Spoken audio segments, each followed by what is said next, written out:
Do you realize that you are currently being haunted by your past mistakes? A lot of people wonder why is it so hard for them to grow as a person? Why is it so hard to improve? Or why is it so hard to change?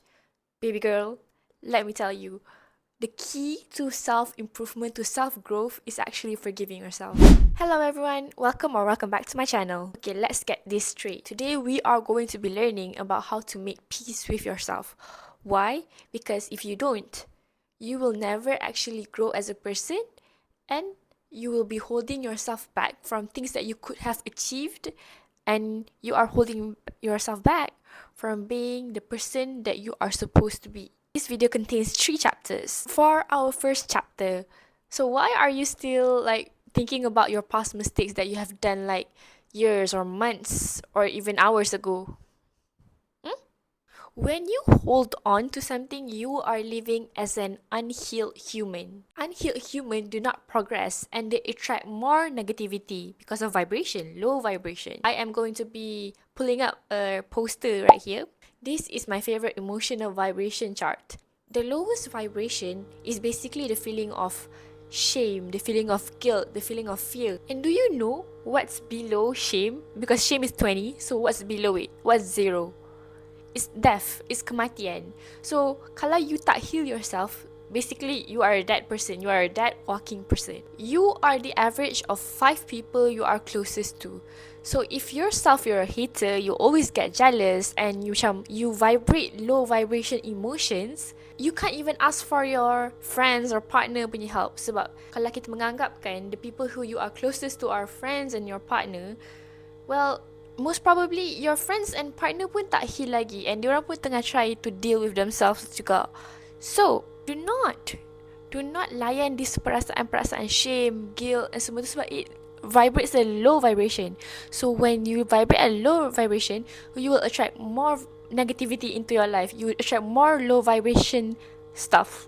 And when you attract negative things, you are most likely to self-sabotage. You not forgiving yourself is basically you are trying so hard to deal with your current self by looking at your mistakes from the past, and you are forgetting that your current self is supposed to be enjoying and experiencing what is happening right now rather than looking back at our past. So, if we bring back our chart right here, okay, so we can see enlightenment and there are 700 more emotions ke atas sana. So, bayangkan shame tu bawah sekali tau, lowest. Antara yang high vibration pun emotions is gratitude, bersyukur. So, a mistake happened, you're supposed to be bersyukur. Bersyukur that mistake happened, okay? Why? I can explain in the next chapter. So our second chapter is about mindset readjustment phases. The first phase is the accepting phase. Okay, you made a mistake. So, it's just a mistake. So why do people do mistakes? People do mistakes because their actions are influenced by their incorrect mindset. Other than that, they are so used to having their negative coping mechanism to make their decisions. The biggest cause of all is our insecurities. So basically, all of these 3 are the causes of why we actually do mistakes. However, all mistakes have something in common. All mistakes are not on purpose. Dah kalau tak sengaja, why are you still holding yourself on to benda yang dah lama lepas? Everyone makes mistakes and everyone hurts everyone. Why? Because everyone is learning. This is your first time living. Of course you are going to annoy. Of course you akan macam bother some people. Of course you akan macam ada gaduh or make a mistake lah to other people. Of course you're going to hurt somebody. But if you learn from your mistakes, you will actually increase your emotional intelligence and you cope with other things better in the future. But side note, there are people out there who loves to make other people villains tau. Orang-orang ni, dia macam suka vilify others. Orang A ni ada buat salah. Lepas tu orang B ni yang vilify others ni would say something like this. Cuba kau tengok Alisha buat apa. Tengok. Teruk kan? Like, I would never do apa yang dia buat. Pelik lah dia ni. Lepas tu orang C pula kat situ macam, kenapa dia buat macam tu? I would never do that. First of all, my take on people vilifying others are they are so stupid and stuck up and they think their life is so perfect, macam diorang tak pernah buat salah, macam diorang tak pernah buat dosa. Padahal diorang pun selalu jadi disrespectful, diorang pun kadang-kadang mess up, kadang-kadang diorang pun macam like gossip about others. And when that perempuan B and perempuan C cakap yang they would never do apa yang perempuan A tu buat, I'm sorry but I have to tell you, yang you akan juga buat. You just don't know it yet. You could possibly, but you could possibly not. Tapi you ada possibility yang akan buat itu juga. How do I know? Sebab I pun pernah jadi in that situation. It's where macam I tengok somebody and I rasa, kenapa lah dia buat decision tu? Macam I don't think yang I would do that. Sebab fikir logik akal. But tiba-tiba when benda tu betul sampai kat I do the exact same thing. And I feel so horrible. I know that's wrong. Tapi faham tak? Like, kalau you pernah terdetik yang you won't do it, jangan. Because everyone makes mistakes. And I hate to see when people vilify others and dia orang macam mengajak orang lain untuk tunjuk, oh, orang ni buat salah, orang ni buruk. Faham tak? They are so focused on spreading negativity towards you. Padahal it's so easy just to shut up and just like focus on your own self. You're a good human kalau you actually feel guilty after doing something wrong too. If you feel like, oh, you sedar that you are doing something wrong and you want to change, you want to learn. But the first step to it is accepting it. You have to terima, you have to be aware. You have to accept and terima and aware. Oh, aku buat salah. This is my fault. I shouldn't have done this. Oh, tapi I'm not a bad person because my past does not define me. I can learn from it. I know I did a mistake and I want to do better. I takkan mengulangi kesilapan ni. Which brings us to our second phase, which is our learning phase. As I said earlier, you are not your past mistakes, but you should learn from it. As cliche as this sounds, I actually won't be the person I am today if I didn't do all of my past mistakes too. I would like to tell you a story. So, Alicia from the past had a yapping issue. This yapping issue is where I would talk about other people punya lives dekat others. Faham tak? Like, contohnya perempuan A ni, dia ada dia punya life kan. And then she told her life to me. And I would tell her life to other people. And that's absolutely bertentangan dengan my morals and beliefs. Faham tak? Sangat buruk ya perangai buat macam tu. So when I realise, Alisha, this is not you. This is not what you believe in. You do not act like this. Plus, sangat tak asli, okay? You should be focusing on yourself. Buat apa you cakap pasal orang lain? Like, get a life. I pun macam snap out of it. I snap out of it. I sedar benda tu salah. And I want to improve myself. I know maybe lah perempuan A tu maybe masih rasa macam, ish, tak gunanya Alicia pergi cakap pasal hidup aku ke orang lain macam tu kan.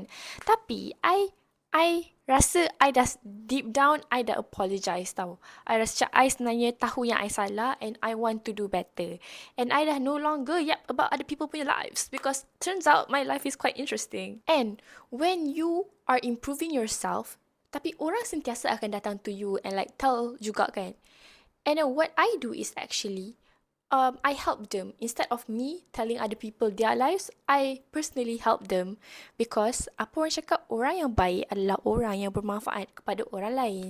Guys, do not tell stories yang you tak have the right to tell. What happened after this experience, I actually become much more intact with myself. I'm in my zone, I'm in my circle, and life has never been actually more peaceful. Tapi I have to admit, like at the start, I felt like so horrible, you know? Macam rasa macam, teruknya kau ni Alisha. I tak sangka you could go this low as a human. But I knew the only way to move on, the only way to grow is to forgive myself. Plus, benda tu dulu, I sangat malu nak mengaku benda tu. But now I still malu. Dia macam still like, it's a bad thing lah, it's a bad thing. But, I dah boleh cerita. I dah boleh cakap out there. I dah boleh mengaku sebab I am aware and I tahu yang I dah better. I dah tahu I dah improve. I dah tahu I'm not the person I was back then. Basically, what I did was a step from the book by John C. Maxwell, How Successful People Win. What John C. Maxwell said was, turn every setback into a step forward. I turned my setback, which is I thought that I was like the worst human on earth. But I turned it into a step forward, which is I come clean with myself, and then I knew I want to become a better person. And then right now I'm actually growing as a human. I can feel my growth. I can feel that I'm becoming better every day. The conclusion is, I was not a bad person. I was not a bad person. I just made a mistake, and that makes me human. Trust me, making mistakes are a blessing in disguise. Kalau you tak pernah buat salah, itu agak macam merisaukan ya. Sebab how are you supposed to learn kalau you tak pernah buat mistakes? Learning allows you to become better, to become more developed, and of course, to grow as a human being. Moving on to our last phase, which is the moving on phase, which is my favorite phase. I want you guys to picture this. Okay, not me lah. You guys lah waktu kecil. Your younger self deserves so much better. If you hurt your current self, this is who you are hurting. If you are mean to yourself, this is who you are being mean to. If you hate yourself, this is who you are hating. Korang sanggup ke buat macam tu kat diri korang? Just remember that your inner child is rooting for you. Dia tak tahu what kind of human you are today. Faham tak? Tapi dia hoping that you will be a good one yang bermanfaat kepada orang lain. Your younger self would want you to strive, would want to be successful, would want to achieve every goal yang dia nak achieve. Tapi kalau you rasa sekarang ni you haven't achieved them all, you haven't grow, you're a bad person, forgive yourself in order for you to make your own self proud. Faham tak? Remember, your mistakes are necessary for redirection. What do I mean by redirection kan? Okay, this is like a big analogy. Okay? Contohnya, Google Map. Okay, kita guna Google Map and then kita tengah drive. Google Map bagi jalan A. Okay, drive. Tiba-tiba lah, kita buat mistake. Kita terlepas satu simpang ni. Lepas tu dia suruh U-turn. Faham tak? Okay, so waktu tiba-tiba U-turn tu, tiba-tiba dia redirecting dekat Google Map tu. When dia redirecting, tiba-tiba lalu shortcut. Faham tak? Redirection. Rupanya benda you nak sangat lalu jalan A mula-mula sebab dia tak tahu kewujudan jalan B tu. Tiba-tiba waktu jalan B tu wujud, ada shortcut. Faham tak? Faham kan? So what kalau you guys lost a friend? So what kalau you guys lost a partner? So what kalau you guys tak dapat that scholarship? So what kalau you guys lost a job opportunity? I can guarantee you guys lost it or korang tak dapat or korang macam terputus gitu sebab it was not meant for you at that given moment or at that given time. Not every bond is meant to last forever. Therefore, do not cling on to people or things or ideas that you want. Sebab God knows what you need. And I can guarantee to you that what you want sometimes will not be good, but things that you need will always be good for you. So that's the end for this chapter, and moving on to our next chapter, which is the actions that could be taken. You should do some shadow work. So what is shadow work? Shadow work is basically you uncovering your hidden past, your hidden self, in order to understand yourself more. This is what I pulled up from Google. Okay, so your ego self and your higher self. So basically your ego self is your current self. Your higher self is the individual that you would like to be in the future. What you are working towards to, your ideal self. As you can see here, the current self lah, dia punya manusia ni punya current self is dia ada scarcity mindset, dia rasa macam dia victim, dia always sees mistake, dia tak nampak opportunities. Lepas tu dia complain about everything. One thing I hate about is people who complain about everything sebab benda tu membuatkan diorang tak nampak benda-benda yang they have. When they focus on benda yang diorang tak ada, benda tu macam vibrate at low vibration sebab apa? Diorang tak bersyukur. If you focus on benda-benda you have instead of you tak ada, you akan vibrate on a higher level, which is perasaan bersyukur, which is gratefulness. Your higher self the abundance mindset, and then you're always grateful for things yang dia ada dekat sekeliling dia. And most importantly, instead of seeing mistakes macam dia punya ego self, dia see lessons. Dia nampak tu as a pengajaran, so dia boleh belajar. Faham tak? So mula kena accept. So do your shadow working. Okay, accept. Okay, shadow working.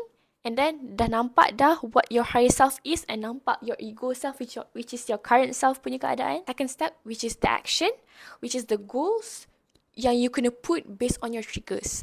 For example, I can admit yang dulu I was a very hot-tempered person. Macam sikit-sikit nak marah. Macam benda-benda macam sikit je inconvenience, I rasa macam ticked off. Lepas tu macam nak tampar orang. Faham tak? Sangat tak demure. Kan? Okay. Lepas tu, what happened was, I nak berubah. Firstly, I nak berubah. I ada that awareness, acceptance tu. I tahu benda tu kekurangan I. And then, I fikir, every time kalau I rasa nak marah kan, I fikir in my mind, yang I will not be happy kalau I marah diorang sekarang ni. I will menyesal. Faham tak? After I marah tu, I won't feel better pun. I won't feel happy pun. I macam, faham tak? It's not slay lah, tak slay. I always like practice my breathing right now. Macam setiap kali macam ada benda macam trigger me off, I macam Macam tu. Okay, faham tak? Practice breathing. Sebab my mom always kata, apa-apa pun breathe. Breathe. You anxious? Breathe. Feeling anxiety tiba-tiba? Breathe. You rasa macam nak depressed? Breathe. You rasa nangis? Breathe. Nak marah? Breathe. Breathe. You kena practice. Practice makes perfect. You takkan tiba-tiba macam tiba-tiba hilang your kekurangan tu. Tapi you have to practice. Sebab apa? Practice makes perfect. Last but not least, the moving phase, apa yang you guys boleh buat is to allow yourself to feel. Lepas diorang dah identify, dah aware, dah actually implement it, tiba-tiba like contohnya ada benda still like trigger you. Ada benda still macam buat you marah. Kalau you marah, jerit. Kalau you sedih, nangis. Nangis pun puas. Tapi don't do it depan orang. Buat seorang-seorang. Do it to yourself. Sebab kalau you buat depan orang, macam that's a whole different story. Tapi you kena buat seorang-seorang. Lepaskan all of it. It's okay to feel. It's okay to feel your emotions. Okay? Yang penting is just, dah habis lah puas nangis-nangis semua tu. Lap, move on. Teruskan hidup. Be that person. Jadilah person your ideal self. Lupakan your ego self tu. Jadi your higher self. Be very mindful. Be very cutesy. Be very demure. Okay? That's the end for today's video. I hope you guys learn a thing or two. I'll see you guys in my next video. Bye!